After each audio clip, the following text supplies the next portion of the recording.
media. Can you just clarify the statement and kung ano po yung ebidensya ninyo para sabihin na bayaran ng media? Pwede niyo bang i-play yung statement ko if I said that exact sentence?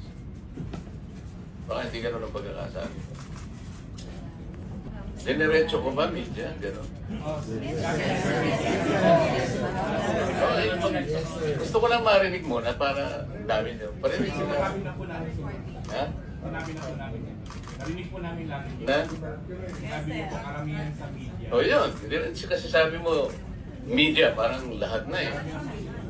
Hindi ko nila lahat. Kasi, you know, I'm coming from deep frustration. Ito na, umpisahan ko na eh. I was using the example in the rally of the INC last July 13 yata, yung 2025. Ito sa 2 million crowd gathered in Luneta. Rally ng INC yun. And I am one of the 4 speakers. So kung January 13 yun, January 14, I was expecting that will be reported. May-report naman talaga.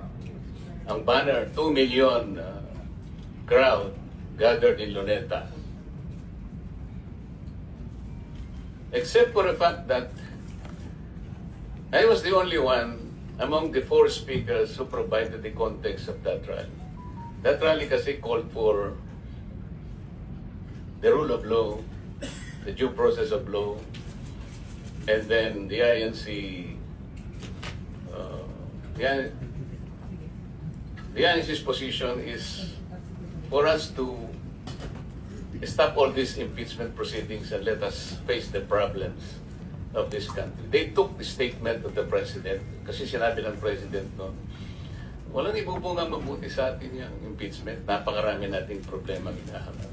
The INC supported that statement, so sabi nila, tama yun. So, mag-rally tayo, support the President. And more than that, kailangan nating emphasize ang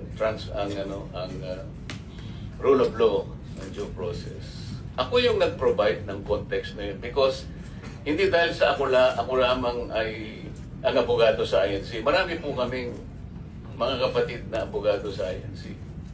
Kaya lang ako lang ang nagkataon na member ng Congress. So I was in a better position to explain how the rule of law and due process are being violated. I spoke for about 45 minutes in that rally.